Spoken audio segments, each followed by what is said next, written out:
बस्तर में आत्मसमर्पण करने वाले माओवादी हों या पुलिस के लिए काम करने वाले मुखबिर, सरकार के दावे पर भरोसा करना उन्हें महंगा पड़ा। बरसों बरस से अपने पुनर्वास और नौकरी की उम्मीद लिए ऐसे लोग दर दर की ठोकरें खा रहे हैं। बस्तर में शांति समिति के माओवाद का विद्रूप चेहरा बीजिंग से बस्तर तक विषय पर आयोजित एक कार्यक्रम में पहुंचे ऐसे लोगों ने सरकार से गुहार लगाई। कुछ ऐसे लोग भी थे जिन्होंने नक्सली हिंसा में अपने उन परिजनों को खोया जिनके भरोसे घर चलता था।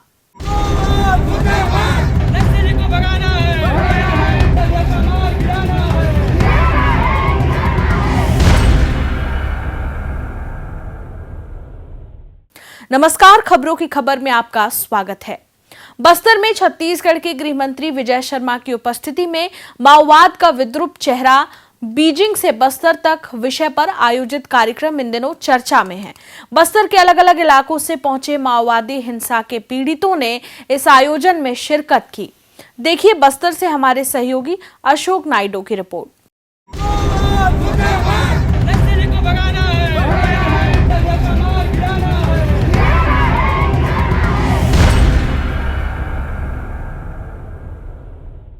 अमर जवान शहीद स्मारक परिसर में आयोजित इस कार्यक्रम में बस्तर संभाग के अलग अलग जिलों से कई ऐसे लोग शामिल हुए जिनके पिता, भाई, चाचा और रिश्तेदारों को नक्सलियों ने मौत के घाट उतार दिया।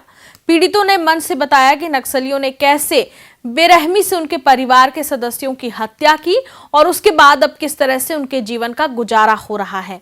इस दौरान कई पीड़ित परिवारों ने गृह मंत्री को आवेदन भी दिया और समस्याओं के समाधान की मांग की। इन पीड़ितों में ऐसे भी कई लोग थे जिन्होंने सरकार के खिलाफ अपनी नाराजगी व्यक्त की और बताया कि गोपनीय सैनिक बनने के बाद और नक्सली रहते आत्मसमर्पण करने के बाद सरकार से उन्हें कुछ नहीं मिला और वे अब दर दर की ठोकर खा रहे हैं। मैं रहने वाली हूँ पकनार की हूँ, दरबा बिलाक की हूँ। मेरे परिवार पैसा के चक्कर में मेरे को भगा दिया गया है। मैं मायके घर में रह के मैं दंतेवाड़ा में जिला में मैं कार्यालय कर रही हूँ और मेरे बच्चे लोग भी छोटे छोटे थे। मेरे पति को पकड़ के ले जाके दूसरे गांव ले जाके मारे हैं नक्सली लोग। मैं बहुत दुखी में थी और बच्चे को कैसे करके पालूं, कहाँ ले जाके पालूं बोल के बहुत दर्द हुआ मुझे। लावती मुचा की सुकमा जिला से हूँ और मैं इस साल 12th क्लास पास आउट हूँ। मेरे पिताजी को शाम के 7 बजे घर में ही मारा गया है 2016 को। तो हम सभी हॉस्टल में थे, अपने पापा को देख नहीं पाए। समर्पण किया है सर, तो आज तक कुछ नहीं मिला है। हम लोग भानु में झोपड़ी बना के रह रहे हैं सर। झोपड़ी के लिए भी बहुत लड़ाई होता है और नौकरी के लिए भी कलेक्टर के पास दिए हैं, आईजी साहब के पास भी दिए हैं। आखिर आज तक कुछ नहीं मिला है सर। और ये चाहती हूँ कि प्रमाण पत्र हमारा बना हुआ है लेकिन वो बोलते हैं कि कोई काम का नहीं है। बोलते जी जी सर, कोई काम नहीं आता बोलते हैं। तो हम लोग प्रमाण पत्र का क्या करेंगे बताओ? जला देंगे, उसको क्या करेंगे? मैं चाहती हूँ कि अभी बस्तर फाइटर निकलने वाला है सर, उसमें हम लोग को जॉब दिया जाएगा। मेरे पति को 2005 में मारा गया था नक्सलियों द्वारा। लेकिन सर जो परेशानी हम लोग झेलते आए हैं सर, हमारे छोटे छोटे बच्चे थे। मैं तो मेरे छोटे वाले बेटे को पेट में थी सर, 2 महीना प्रेग्नेंट था। और जब हम लोग को गांव से भी भगाया गया सर, हम कहाँ जाएंगे पता नहीं चला हमको। लेकिन 2005 से हमको बोला गया था कि सरकारी नौकरी दिया जाता है, लेकिन हम बहुत घूमे सर, लेकिन हमको नहीं मिल पाया। 2011 में हमको नौकरी मिला सर। तो आप लोग से रिक्वेस्ट है, नक्सली तो खात्मा हो चुका है सर, लेकिन हम लोग को भी न्याय दिलाया जाए।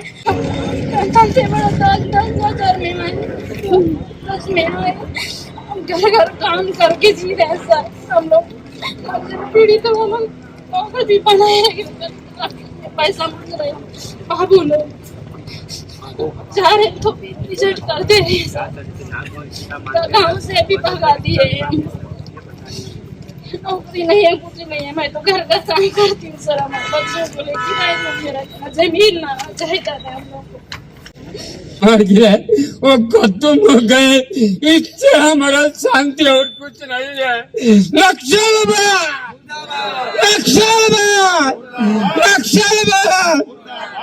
मैं पूर्व से भाजपा पार्टी करता था। इसी कारण से आज उस समय 2007 में मेरा नन्ना मुन्ना बच्चा को मार गिराए। मैं 3 साल बाहर में था, बहुत मुश्किल में जीवन बिताए। किसी का घर में रुका हूँ, किसी का झाड़ के नीचे। कभी दिन पेट भूखा भी था, कभी दिन खाए भी दिन गए बितारा। तो आज मैं बहुत शांति हूँ, खुश हूँ कि बड़ा नक्सल को मार गिराया है। ये निवेदन शासन की ओर मेरा वो भी है। मैं जब घर से निकल गया तो मेरा जमीन बहुत लोगों ने छीन लिया गया। मैं बहुत कोशिश कर रहा हूँ कि मेरा जमीन को पूर्ववत नाप दिया जाए, लेकिन आज तक कोई हुआ नहीं मिला मेरे को। मैं निवेदन करूंगा मेरा जमीन को नाप दिया जाए पुनः डीएन की नक्शागत अनुसार।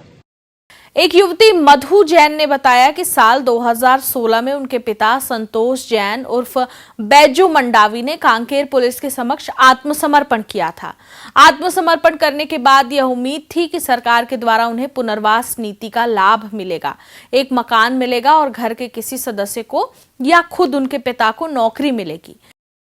लेकिन 2016 के बाद अब 2025 है और इस बात को 9 साल बीत चुके हैं। उन्हें पुनर्वास नीति का कोई लाभ नहीं मिला है। मेरे पापा को ले जाते थे, हम लोग छोटे छोटे थे, मतलब हम लोग पानी डोबी से हैं और छोटे छोटे थे बच्चे। हम लोग 6 बहन है, 1 भाई है और मेरे पापा को ले जाते थे। नहीं तो तेरे बच्चे लोग को ले जाएंगे बोलते थे, तो पापा को जाना पड़ता था। उसके बाद वहाँ से मेरे बड़े पापा लोग भी सब लोग पुलिस वाले हैं सर, तो फिर वहाँ से आए, हम लोग गए थे सर, तो फिर वहाँ से आए। उसके बाद यहाँ 2016 में समर्पण किए हैं सर। उसके बाद आज तक हम लोग को कुछ नहीं मिला है। 2016 से लड़ाई किए हैं सर, मिला भी नहीं है। और हम लोग भानु प्रतापपुर में रहते हैं, झोपड़ी बना के, झोपड़ी को भी तोड़ रहे हैं सर।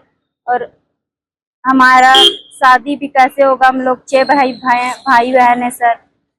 तो समर्पण किसके सामने किए थे? पुलिस अधिकारी सामने? जी सर। क्या नाम था आपका आपके? मेरे पापा का सर संतोष जैन। अच्छा, तो पुनर्वास नीति का कोई लाभ नहीं मिला? कुछ नहीं मिला है सर। घर नौकरी किसी को? कुछ भी नहीं मिला। घर नौकरी कुछ भी नहीं मिला है सर। नौकरी के लिए जा रहे हैं कांकेर, आवेदन दे ही जा रहे हैं, लेकिन कुछ भी नहीं मिल रहा है आज तक सर। आईजी साहब के पास भी आए थे यहाँ जगदलपुर में, वहाँ भी कुछ नहीं हुआ सर।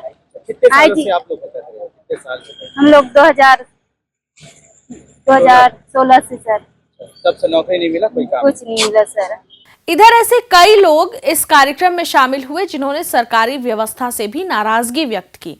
इनमें से एक बस्तर जिले के कोलिंग गांव में रहने वाले धनीराम सेठिया ने बताया कि उन्हें 2015 में गोपनीय सैनिक बनाया गया था।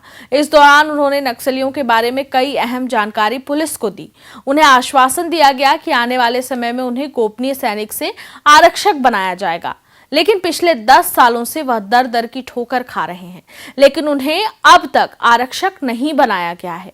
ऐसे में उन्हें गोपनीय सैनिक रहते परिवार पालना मुश्किल हो गया है। वहीं उनका कहना है कि वह दूसरा काम नहीं कर सकते क्योंकि नक्सलियों से उन्हें जान का खतरा है। वे चाहते हैं कि उन्हें पुलिस में नौकरी दी जाए और वायदे के मुताबिक आरक्षक बनाया जाए ताकि अपने परिवार का पालन पोषण कर सकें। हम लोगों को भी मारने का टारगेट दिए, समर्पण करेंगे नहीं तो मारेंगे, ऐसा फिर गांव से भगा दिया हम लोग। तो तब से 2015 से हम लोग यहीं पर हैं। आप बता रहे थे कि गोपनीय सैनिक? हाँ, गोपनीय सैनिक हूँ। क्या हुआ? पुलिस विभाग क्या किया? गोपनीय सैनिक बना है 2015 से, लेकिन वो 10-12 हजार कहाँ बच्चे को पाल पाएंगे, किराया देंगे, क्या करेंगे? आप क्या चाहते हो? परमिशन हो जाए। कितना दिक्कत होता है? अरे बहुत दिक्कत होता है, ड्यूटी तो उतना ही करना पड़ता है, लेकिन क्या सैलरी कम? सैलरी बस कम, परिवार चलाने में दिक्कत होता है। आप चाहते हो आरक्षक बना। बीजापुर के काकीलोड़ की रहने वाली मालती ने बताया कि उनके पिता की नक्सलियों ने डंडों से बेरहमी से पिटाई कर दी थी, जिससे आज भी वह उठ बैठ नहीं सकते।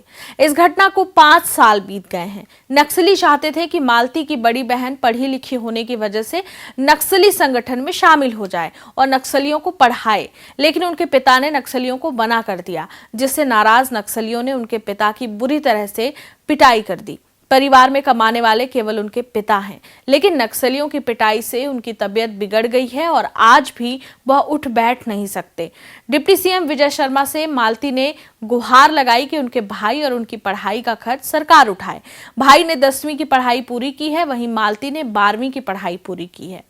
आगे भी पढ़ना चाहते हैं, लेकिन घर की हालत ठीक नहीं होने की वजह से उन्होंने डिप्टी सीएम से उनके आगे की पढ़ाई पूरी करने में मदद की गुहार लगाई है। ताकिलोड़ की गांव के बीजापुर जिला में पड़ता है ताकिलोड़। उधर नक्सली एरिया बहुत है। मतलब मेरे पापा को ना, मैं हॉस्टल में थी, बैरंगढ़ में पढ़ाई करती थी, पूछना हॉस्टल में था स्कूल में। और उसके बाद मेरे को कुछ ये सब बारे में पता नहीं था सर। मेरे पापा को ना रात को ले गए, मेरी मम्मी भी सो गई थी। उसके बाद पहाड़ी के उस पर 1 सप्ताह जैसे रखा गया था उनको ना वो डंडा मतलब तोड़ के एकदम जंगल सूखा भी नहीं रहता ऐसे वाला से मार दे। मेरे पापा को आज तक मतलब पूरा खून जम गया था सर। वो उठ बैठ नहीं पाते थे, एकदम मुश्किल से उनकी जान बच गई है। अभी दंतेवाड़ा में रहते हैं, मिरपुर गांव में रहती हूँ। अब मैं हॉस्टल में रह रही हूँ ललित कॉलेज में। उसके बाद मेरे 4 भाई बहन है। मेरी एक दीदी है, एक बहन है और मेरा एक भाई है। भाई के ना और मेरे लिए पढ़ाई के लिए कोई खर्च करने वाला कोई नहीं है। मेरे पापा तो है, लेकिन उतना इधर आने के बाद जमीन वमीन कुछ नहीं था। अब इधर जान पहचान के इधर आके हम लोग रुके हैं। क्यों मारे? जी मेरे पापा को मारे नहीं थे। मेरी दीदी को बोल रहे थे कि नक्सली तरफ ना, मेरी दीदी थोड़ा पढ़ी लिखी थी, नक्सली तरफ पढ़ाने आएगी बोल के देखे। मेरे पापा नहीं चाहते थे कि उधर मेरी बेटी जाए, तो इसलिए मेरे पापा को ऐसे टॉर्चर किया गया। मैं मेरा घर अच्छा था, मतलब दूसरों को लेके पाल के रखते थे। आज बेरोजगार जैसे रहते हैं सर। और आप डिप्टी सीएम से क्या बोले, क्या मांग किया अभी जो आए थे? सर मेरे को एकदम गुजरी हुई चीजें याद आ गई, मैं रोने लगी। मैं कुछ सर को बता भी नहीं पा रही। जी मेरे भाई और मेरे लिए ना पढ़ाई के लिए खर्चा उठाना चाहिए और मेरी बहन लोग को नौकरी चाहिए। दंतेवाड़ा की रहने वाली ने बताया कि उनके पिता की नक्सलियों ने साल 2023 में बारसूर में हत्या कर दी थी। घर में कमाने वाले केवल उनके पिता थे। उनके परिवार में कुल 9 भाई बहन हैं। ऐसे में परिवार चलाना मुश्किल हो गया है। सरकार की तरफ से कोई मदद नहीं मिली। उन्होंने डिप्टी सीएम से गुहार लगाई कि उनके परिवार के किसी भी एक सदस्य को नौकरी दी जाए और रहने को घर दिया जाए। अब उनके पास खुद का ठिकाना भी नहीं है। नक्सली दहशत की वजह से गांव छोड़ चुके हैं और गांव में कुछ नहीं बचा। मेरे पापा को गांव में मार दिया गया था 2023 को और सरकार द्वारा बोला गया था कि नौकरी देंगे करके, आज तक नहीं मिला है। और मेरे घर में प्रॉब्लम होता है।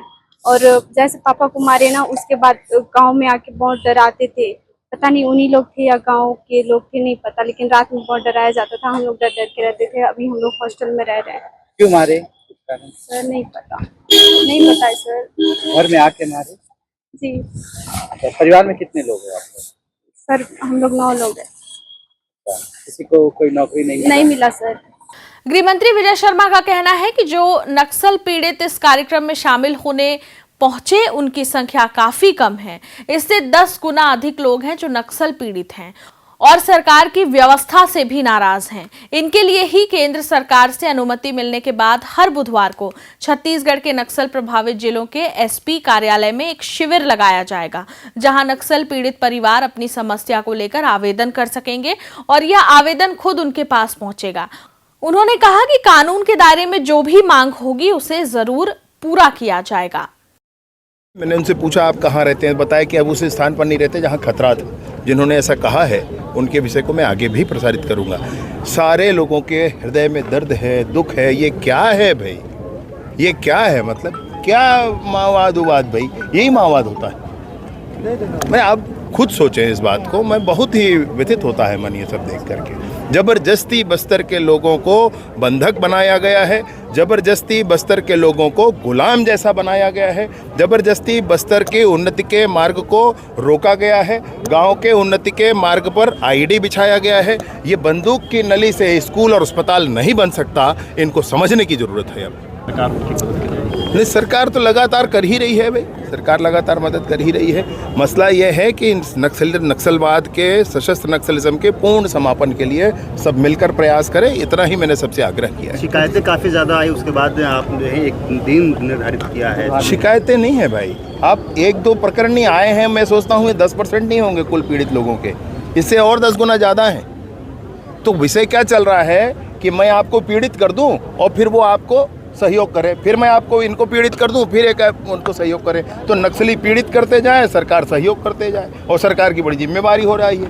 तो मसला इसमें समझना, आप जो हो रहा है ये मूल को ख़त्म करना जरूरी है भाई। ये कब तक आप लोगों को लोग पीड़ित, नक्सल पीड़ित कब तक पीड़ित होते रहेंगे भाई? नक्सलवाद को ही समाप्त करना है। एक डेट निर्धारित किया गया है भाई, माननीय केंद्रीय गृह मंत्री जी ने कहा है, और जब उन्होंने कह दिया है तो हम सबका संकल्प बना है, और ये संकल्प का आधार भी बस्तर के जन जन के मन के आधार पर है, ऐसा भी उन्होंने स्पष्ट कहा है। और आने वाले मार्च 2026 तक बस्तर से सशस्त्र नक्सलिज्म समाप्त होगा, इसमें मुझे कोई संशय नहीं। सरकारें आती जाती रहती हैं, पर बस्तर में बदलाव की रफ्तार बेहद धीमी होती है। गृह मंत्री ने भरोसा दिया है कि वे माओवादी हिंसा से पीड़ित इन लोगों की मांगों पर गंभीरता से विचार करेंगे। मांगों पर विचार की रफ्तार कैसी होगी, इस पर नजरें बनी रहेंगी। खबरों की खबर में फिर होगी बात।